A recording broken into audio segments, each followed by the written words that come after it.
और अभी अभी में बड़ी खबर आपके अपने शहर प्रयागराज से है। अतीक के बेटे उमर के काफिले में शामिल समर्थकों की मुसीबत बढ़ती जा रही है। प्रयागराज पुलिस ने उमर के काफिले में शामिल 28 गाड़ियों पर मुकदमा दर्ज करते हुए उनकी तलाश शुरू कर दी है। उमर के समर्थकों में आरोप है कि काफिले के दौरान उन्होंने टोल बैरियर तोड़ते हुए निकल गए और किसी ने टोल के पैसे नहीं दिए और टोल कर्मचारियों के रोकने पर उन्हें कुचलने की कोशिश की। ये सभी अबान के जनाजे में शामिल होने जा रहे थे। मुकदमा दर्ज करने के बाद पुलिस सीसीटीवी फुटेज के आधार पर उनकी पहचान कर रही है और सभी से टोल वसूला जाएगा। टोल कर्मचारियों के मुताबिक वाहनों ने तेज रफ्तार और खतरनाक तरीके से टोल प्लाजा पार किया। बताया जा रहा है कि अतीक के बेटे को लेकर जा रही पुलिस वैन के पीछे गाड़ियों का काफिला चल रहा था।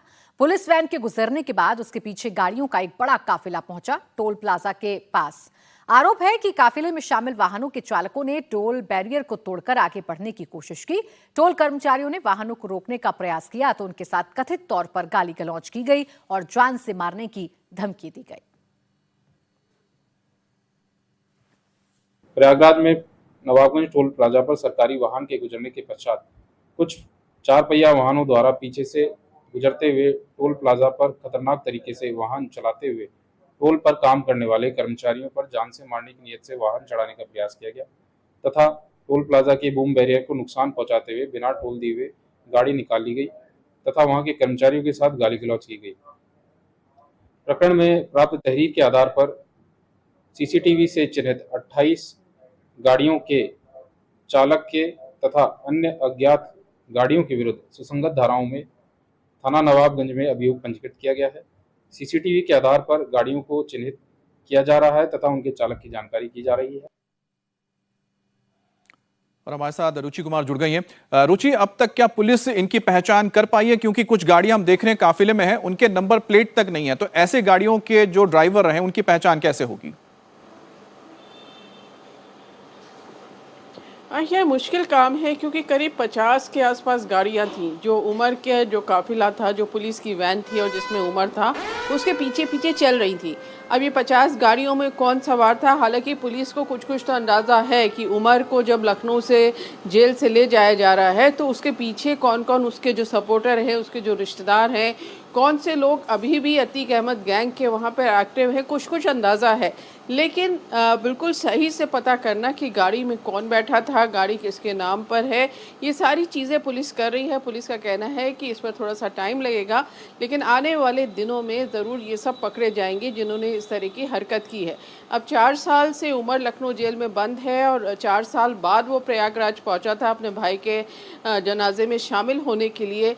तो जो उसके रिश्तेदार थे, जो अतीक गैंग के लोग थे या जो उमर के गैंग के लोग थे, वो सब बड़ी तादाद में, बड़ी संख्या में लखनऊ तक आए थे। प्रयागराज छोड़ दीजिए, लखनऊ तक आए थे उसको रिसीव करके यहाँ से प्रयागराज ले जाने के लिए।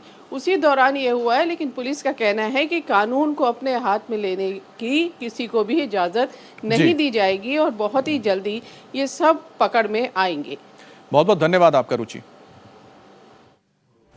और अब खबर बादलों के प्रहार की। बाढ़ और भूस्खलन के चलते देश के 17 राज्यों में हाहाकार मचा हुआ है। उत्तराखंड के चमोली, पिथौरागढ़ से डराने वाली तस्वीरें सामने आई हैं। चमोली में बादल फटने के बाद फ्लैश फ्लड के अटैक से भारी भरकम ब्रिज ताश के पत्तों की तरह बह गया। पिथौरागढ़, रुद्रप्रयाग में आज रेड अलर्ट है। हिमाचल प्रदेश के लाहौल स्पीति में भी मूसलाधार संकट से सड़क पर सैलाब आ गया है। पहाड़ों से सैलाबी अटैक के चलते अब मैदानी इलाकों में बाढ़ का खतरा मंडरा रहा है। काशी प्रयागराज में गंगा नदी उफान पर है। काशी में नाव संचालन बंद कर दिया गया है। अब मूसलाधार बारिश के चलते जनजीवन प्रभावित है। शहर शहर सड़कें समंदर बनी हुई हैं। राजस्थान और मध्य प्रदेश में तो पिछले 24 घंटे से बारिश का दौर जारी है और ये सिलसिला सिर्फ इन 2 राज्यों में नहीं है, बल्कि उत्तर प्रदेश, उत्तराखंड, हिमाचल प्रदेश, उड़ीसा में भी है। इस वक्त यमुनोत्री हाईवे पर दरिया की तरह पानी बह रहा है। बिहार, झारखंड में भी आज बारिश की चेतावनी है। बिहार के नेपाल बॉर्डर से सटे इलाकों में पानी भरने से हालात और बिगड़ गए हैं। तो ये 6 तस्वीरें आप देखिए जहां पर अलग अलग राज्यों में बारिश के बाद क्या हाल हुआ है, उसकी ये तस्वीरें गवाह हैं। बाहर से मैदान तक बेकाबू बादलों का तांडव।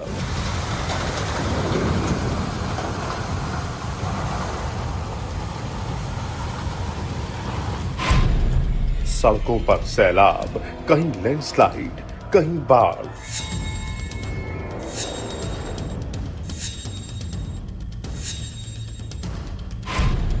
पानी में बहता एमपी, देवभूमि में जल तबाही।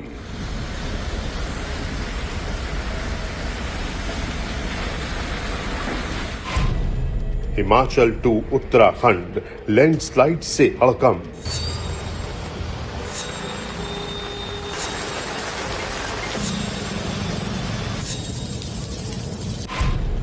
उफान मारती नदियां, शहर शहर जलजला। अब देश में मॉनसूनी आफत की एक एक तस्वीर आपको दिखा रहे हैं। हर स्टेट की रिपोर्ट भी आपको बताएंगे, लेकिन सबसे पहले नेपाल से सामने आया एक खौफनाक तस्वीर आपको दिखाते हैं। नेपाल के जगन्नाथ इलाके का एक वीडियो है, जहां लैंडस्लाइड के बाद एक बड़े चट्टान के अटैक से यात्री बस खंड खंड हो गया। विशालकाय चट्टान ने बस को तिनके की तरह उड़ा दिया। गनीमत ये रही कि बस में सवारी नहीं थी। कुछ देर तक बस सड़क और खाई के बीच में फंसी रही, लेकिन लैंडस्लाइड जोन में दोबारा पत्थरों के अटैक से बस के परखच्चे उड़ गए। काफी गहरी खाई में बस तिनके की तरह गिर गई। पहले बस का अगला हिस्सा टूटकर खाई में समा गया। तो ये जगन्नाथ नेपाल का इलाका है, जहां पर एक बस खड़ी थी और लैंडस्लाइड से नीचे आते मलबे में एक बड़ा सा बोल्डर यानी बड़ा सा पत्थर आया, जिसने सबसे पहले इस बस के 2 टुकड़े कर दिए और इसके बाद जो मलबा नीचे आया उसके नीचे आती है पूरी की पूरी बस नीचे खाई में चली गई। तो बहुत ही भयानक ये मंजर है, लेकिन गनीमत ये रही है कि जिस वक्त ये घटना हुई है उस वक्त बस में कोई भी मौजूद नहीं था। वहीं चमोली में भारत चीन बॉर्डर के इलाके में भारी बारिश और बादल फटने से तबाही का मंजर सामने आया। तेज बारिश से यहां तमका नाला में अचानक उफान आ गया और तेज बहाव की चपेट में आने से बेली ब्रिज बह गया। बेली ब्रिज तेज बहाव को झेल नहीं पाया।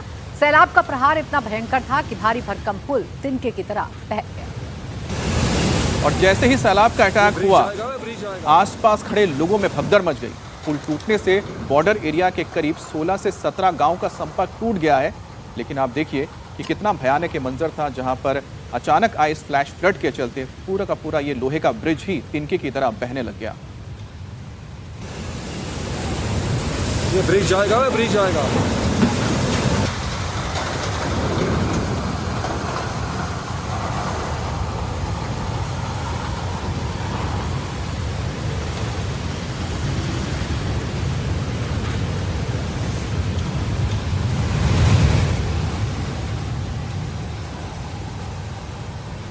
चमोली में फ्लैश फ्लड के अटैक का एक और वीडियो सामने आया। उसी स्पॉट पर चारों तरफ तबाही मची। सैलाब का अटैक जैसे ही हुआ, लोगों में भगदड़ मच गई।